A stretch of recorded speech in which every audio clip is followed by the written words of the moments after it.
3 meetings et un conseil des ministres en 3 jours. Clôture aujourd'hui de la visite d'État dans l'Indénié Douablin, à Nibilekro, à Bétié et à Bengourou. Le président de la République, Alassane Ouattara, a communié avec les populations.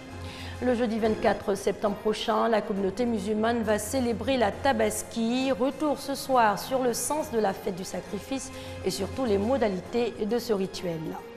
4 jours après le coup d'État au Burkina Faso, les consultations menées par la communauté des États d'Afrique de l'Ouest avec les acteurs de la crise se poursuivent.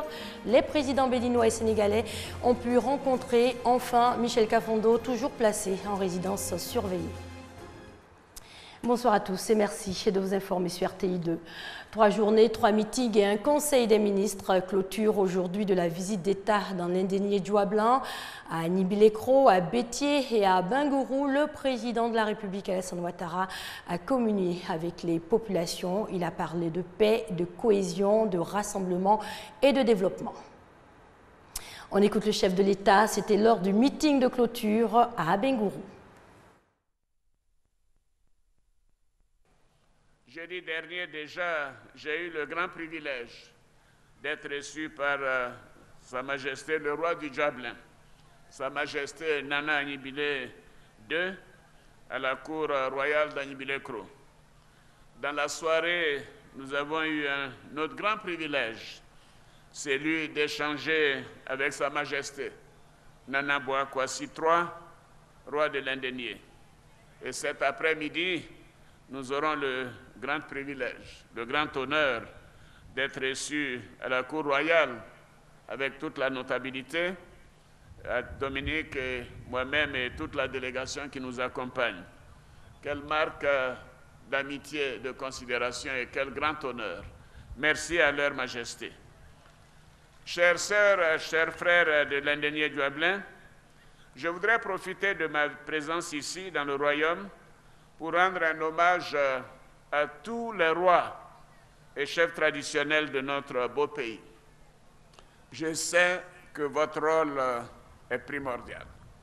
Oui, le rôle que vous jouez en faveur de la paix, de la réconciliation, et la crise que nous avons traversée l'a bien démontré. Grâce à vous, la cohésion sociale est revenue et la Côte d'Ivoire est en paix. Et je sais à quel point vous vous impliquez, que ce soit au niveau du royaume, au niveau des chefs de canton, des chefs de village, et votre rôle a été déterminant pour le retour de la paix dans notre beau pays. Je sais vos actions inlassables afin que le vivre ensemble soit une réalité dans notre pays. Votre participation dans le règlement pacifique des crises a été essentiel pour le maintien de la cohésion sociale. Et grâce à vous, maintenant la Côte d'Ivoire est en paix. Merci, merci à vous, Majesté, honorable et distingué chef traditionnel. Voyez-vous, c'est pour toutes ces raisons que j'ai décidé, avec le gouvernement, de mettre en œuvre ma promesse de campagne le plus tôt possible. Et nous avons décidé de faire un statut spécial au roi et chef traditionnel de Côte d'Ivoire. Oui, et l'Assemblée nationale a bien voulu accepter cela, et ce statut est maintenant une loi. Et c'est un engagement que j'avais pris à l'occasion de la campagne. Voilà donc ce pouvoir reconnu par la loi. Donc nous allons matérialiser sa mise en œuvre le 2 octobre prochain à Yamoussoukro, avec une réunion avec tous les rois et chefs traditionnels de Côte d'Ivoire, le 2 octobre prochain à Yamoussoukro. À Nibilekro, Bétié et à Bengourou, la visite d'État dans l'Indénié Douablin prend ainsi fin. Rappelons que le chef de l'État était avant cela dans la région du Sud Komoui. C'est le jeudi 24 septembre prochain que la communauté musulmane va célébrer la Tabaski. 4 types d'animaux sont autorisés pour l'accomplissement de ce rituel. Le mouton, le cabri, le bœuf ou le chameau. L'Aïd el-Kébir est la fête du sacrifice et non la fête du mouton. Retour ce soir sur le sens de ce sacrifice et surtout les modalités du rituel. Ami Sissoko. L'Aïd el-Kébir, la fête du sacrifice appelée Tabaski, commémore l'acte d'Ibrahim qui était prêt à sacrifier son fils Ismaël. Devant cette soumission, Dieu lui envoie l'archange Djibril qui remplace ainsi Ismaël par un bélier qui servira d'offrande. Allah demande aux musulmans de faire quelque chose pour qu'ils sachent vraiment si leur foi est vraiment intacte. Le messager d'Allah, Muhammad, nous dit que le jour de la fête de Tabaski, il n'y a pas d'acte qui est bon plus que l'immolation d'une bête. La récompense, c'est le paradis. En souvenir de cette soumission totale à Allah, tout musulman majeur, marié ou célibataire, dans la mesure de ses moyens, est tenu de sacrifier un animal, soit un mouton d'au moins 8 mois, un cabri d'1 an au moins ou un bœuf de plus de 2 ans, ou encore un chameau de 5 ans et plus. Ces 4 animaux doivent être bien portants, ne doivent pas avoir un défaut vraiment apparent visuel. Les cornes ne doivent pas être cassées, les oreilles ne doivent pas être blessées. Et puis aussi, l'animal doit être bien nourri. Ensuite, il ne doit pas avoir un pied cassé, un membre cassé. Et ça, il doit être bien présentable. Le jour de la Tabaski, la bête est immolée après celle de l'imam. Elle est égorgée, couchée sur le flanc gauche, la tête tournée vers l'est. C'est l'imam qui doit donner le top départ. Le prophète nous a dit, toute personne qui va immoler sa bête avant la prière, et ça devient de la viande, ce n'est plus, n'est-ce pas, l'animal qui est recommandé pour l'Aïd el-Kébir. Le sacrifice se fait, c'est-à-dire que ça se partage à 3 ou 4 parties. Une partie pour la famille, une partie pour les voisins, une partie pour les démunis, ceux qui n'ont pas les moyens. Pour qu'eux aussi se sentent dans la fête. Il n'est pas conseillé d'acheter un mouton à plusieurs. Cependant, 3 à 7 personnes peuvent se cotiser pour sacrifier un bœuf. Et pour déguster les meilleurs mets de la région ouest africaine, ayez confiance en la destination Côte d'Ivoire. Le pays vient de remporter le prix de la meilleure cuisine des pays membres de la CEDEAO. Le concours culinaire en est à sa première édition. Herman Yamia. Le savoir-faire culinaire des pays membres du Conseil de l'entente de la CEDEAO en compétition. L'initiative du réseau des femmes professionnelles unies du Conseil de l'entente REV+ vise à consolider la cohésion qui règne entre les différents peuples et à créer une plateforme de fraternité et de convivialité. C'est autour d'un repas que beaucoup de grandes décisions se prennent, beaucoup de choses se font, la réconciliation se fait. Donc nous, en tant que femmes, nous voulons apporter notre pierre à l'édifice de la cohésion et de l'intégration sociale. Les candidates étaient toutes issues des 5 pays du Conseil de l'entente: le Bénin, le Burkina Faso, la Côte d'Ivoire, le Niger et le Togo. À l'issue des délibérations, c'est la Côte d'Ivoire qui a été désignée vainqueur de cette première édition de la cuisine de l'entente. Le secrétaire exécutif du Conseil de l'entente se félicite de cette initiative. Pour lui, toutes les actions visant à favoriser la cohésion entre les peuples méritent d'être soutenues.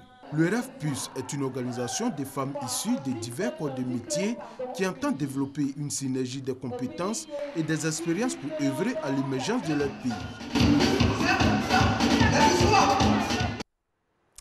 Direction Katiola, où l'opération des Nations Unies en Côte d'Ivoire vient de réhabiliter le centre culturel de la localité. L'édifice tombé en ruine du fait de la crise était en piteux état.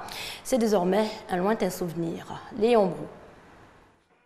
Voici le centre culturel de Katiola, un cadre de rencontre entièrement rénové. Plus donc de problèmes d'étanchéité, d'électricité, etc. Le centre culturel de Katiola est désormais fonctionnel grâce à l'opération des Nations Unies en Côte d'Ivoire, ONUCI. Elle l'a réhabilité à hauteur de 100 millions de francs CFA pour favoriser le brassage culturel et la promotion de la cohésion sociale.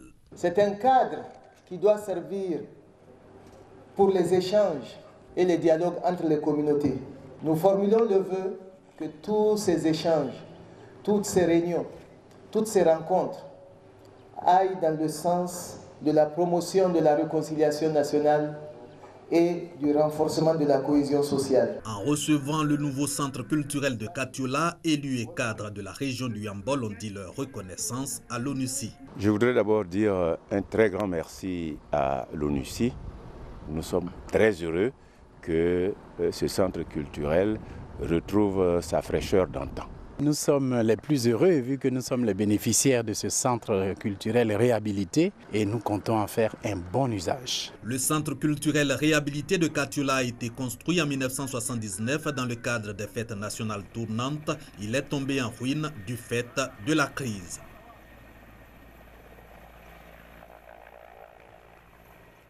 On va à présent s'intéresser à cette journée consacrée à l'activité sportive. Il s'agissait pour la Fondation des maladies du cœur d'inciter ainsi les populations à s'habituer aux activités sportives en vue d'entretenir leur santé. Herman Yamia. Tous au sport pour la santé de votre cœur. L'appel de la Fondation des maladies du cœur a été entendu. Plus de 1000 personnes ont pris d'assaut le stade Champrou de Makori pour participer à cette journée sportive. Selon la présidente de la Fondation des maladies du cœur, cette initiative vise à inciter les populations à pratiquer régulièrement des activités sportives pour se maintenir en bonne santé. L'année 2015, c'est une année de commémoration de 5 ans d'existence de la Fondation des maladies du cœur. C'est dans ce cadre-là que nous avons décidé d'éclater notre événement qui est à sa 3e édition. Pour nous, il est extrêmement important que nous puissions continuer de sensibiliser les populations. Fitness, cross et football ont meublé cette journée sportive. Enfants, jeunes et personnes âgées étaient tous heureux d'y participer. Avec l'âge que nous avons aujourd'hui, le sport doit être un élément central dans notre vie.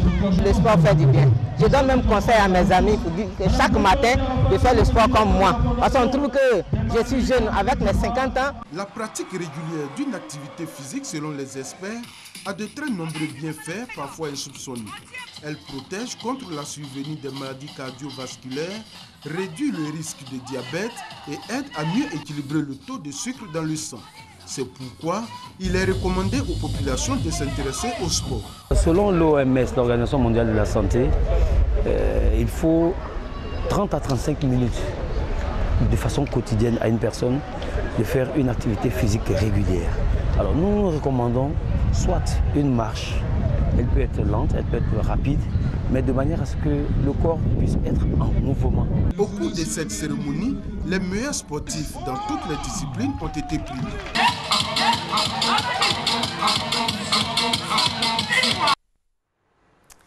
Au Burkina Faso, les tensions restent importantes. Marchés, magasins, stations, services et banques restent pratiquement fermés. 4 jours après le coup d'État mercredi du régiment de sécurité présidentielle, les violences au Burkina ont fait au moins 10 personnes tuées et plus de 100 blessés. Les consultations avec les acteurs de la crise se poursuivent à Ouagadougou, la capitale. Les présidents béninois et sénégalais ont pu enfin rencontrer le président de transition, Michel Kafando, toujours placé en résidence surveillée. Macky Sall, président en exercice de la CEDEAO, la communauté économique des États d'Afrique de l'Ouest, a indiqué travailler à un scénario qui pourrait très fortement conduire au retour du président de transition, Michel Kafando. Et pour terminer en bref, une semaine après la démission du précédent cabinet, l'Égypte a un nouveau gouvernement. C'est l'ancien ministre du pétrole, Sharif Ismail, qui a été investi aujourd'hui. Sur 33 portefeuilles, 16 sont occupés par de nouveaux titulaires, dont 3 femmes. L'ancien gouvernement avait démissionné le 12 septembre dernier après l'arrestation du ministre de l'Agriculture pour des faits de corruption. Voilà, je vous souhaite une très bonne fin de semaine sur les antennes de la RTI, la marque du service public.